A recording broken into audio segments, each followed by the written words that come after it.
Ольга Гурова. Добрый день, Слава. Здрасте, Ольга. Не могу найти вас на Бусти. Ну, QR-код я оставляю вот сейчас.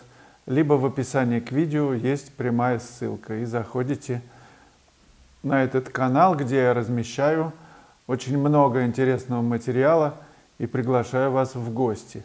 Сегодня разместил 2 рисунка. Там я работаю над какими-то произведениями, над набросками, картинами, эскизами. И сегодня выложил, по-моему, 3 поста. В одном посте я даю интервью, это было в 2019 году в Риге, одному юному корреспонденту. Мальчик задавал очень интересные вопросы. Потом рисовал модель, 2 рисунка, ну, работа над такими набросками быстрыми по 10-12 минут. Я много работаю и каждый день что-то выкладываю для вас. Канал платный, но есть там разные уровни. Можно отдельно посты купить. В общем, все там адекватно. Заходите. Наталья Боровская. Заказали картину. Сделай то, не знаю что. Как в сказке. Вячеслав, что вы делаете в данной ситуации? Наталья, ну это самое просто вообще любимое, если такое происходит. Когда заказчик полностью, ну просто любит то, что вы делаете, и говорит, вот лишь бы ты написал что-то, я не буду мешать. У меня был такой эпизод в Америке. Заказала одна студентка, которая у меня была на классе, напишите мне, Слава, что-нибудь. Мы приехали к ней на виллу, и там было много всяких вещей, я довольно-таки много там сделал работ. Составил натюрморт, на бэк-ярде такой дождик немножко накрапал, но были навесы. И я писал работу, а они вдвоем там с другой студенткой стояли, просто молча наблюдали. А потом они мне рассказывали, друг другу говорили, вот только бы он не трогал вот этот кусочек, вот бы остановился. Но ничего они не говорили, я переписывал, стещал, ну, в общем, как обычно. Она осталась довольна, у нее несколько моих работ. Так что это самое лучшее, когда вы пишете так, как хотите. И когда ну, там, клиент, заказчик понимает это, не мешает вам, главное не мешать, то получается самое то. Ну, из области наших передвижников великих, и у Коровина, и у Серова, в Рубеле были там разные ситуации, когда заказчики там говорили, я уж не помню, кто писал, по-моему, Серов, что ли, заказчик говорит, там нельзя, вот это не похоже, желтый, зачем вы желтую краску кладете, у нее губы там красные, например.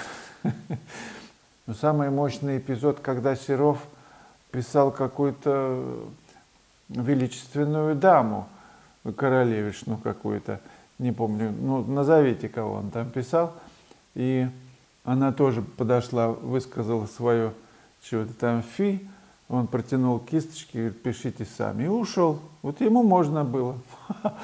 Вы лучше знаете, как надо, да? Ну, у Цорна тоже был эпизод, когда какой-то там, тоже опять королевич, сапожник портной, ну, большой человек, прям как в каком-то государстве, уж не в Америке. Опять напомните, я запоминаю как бы вот саму суть. А суть такая, что тот начал считать пуговички на мундире, где, значит, Цорн размашистой кистью, он широко писал, что-то там их не очень-то старался с этими пуговичками. И он сказал, что там не хватает, значит, одной пуговички или 2 там пуговичек. На что Цорн, ну, всем известная фраза, сказал, что я художник, а не портной. Фантоцио Мазини. Глядя на работу с вами, Слава, возник вопрос. Внимание. Практически полкартины по диагонали занимает зеленое пятно. Я, кстати, его переправил потом. Да. Ну, не значит после вас, а просто вечером. Я бываю недоволен и потом переправляю.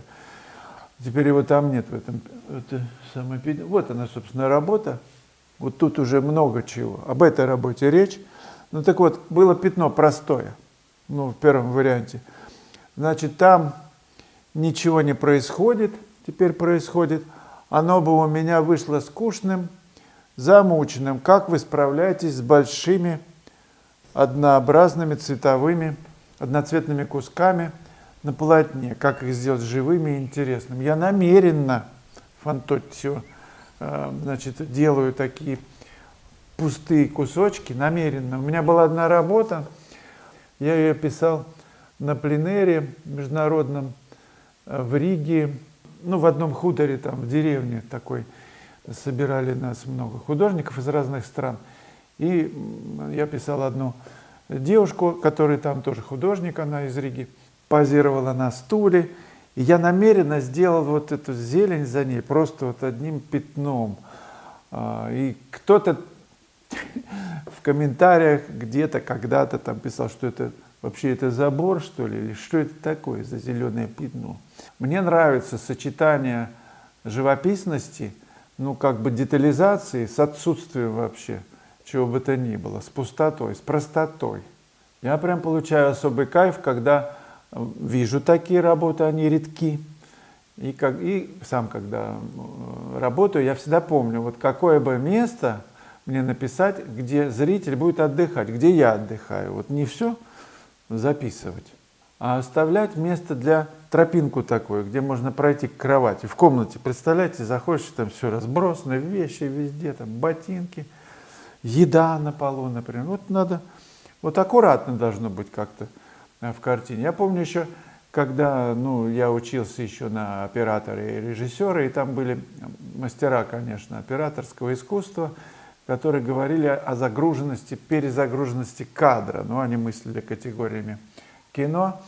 И если есть возможность убрать что-то, в картине лишнее, лучше от этого избавляться. Это же искусство. Я прям сильно всегда думаю об этом, от чего можно избавиться. Вообще это самый сильный, наверное, закон композиции – отбросить вот ненужное.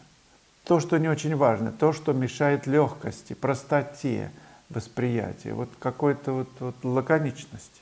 В Японии культура, когда в комнате там чайной церемонии или вообще ничего нет.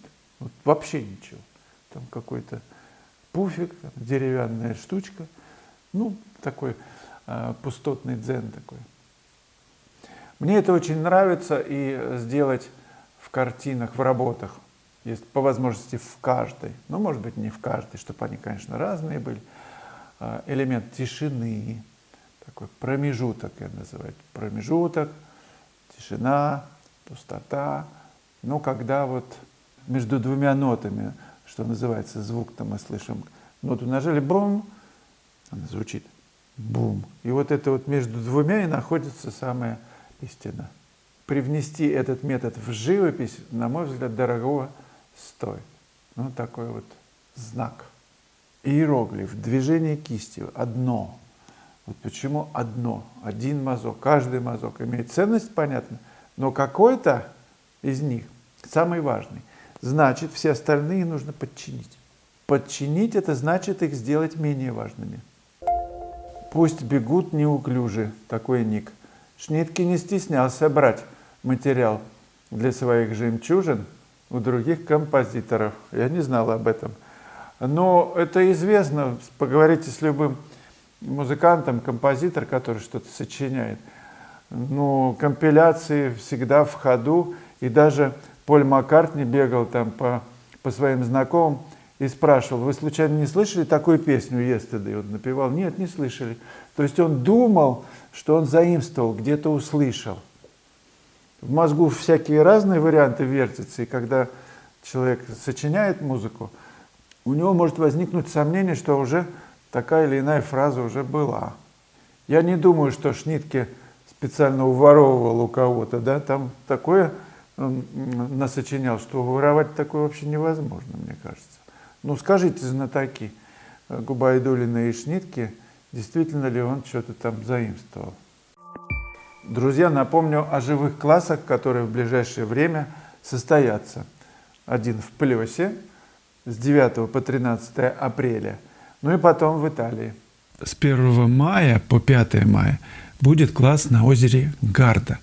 Будут новые и очень интересные локации, приезжайте. С 7 по 11 мая я жду вас в Риме. Мы будем рисовать водными красками, я буду писать акварелью, темперой.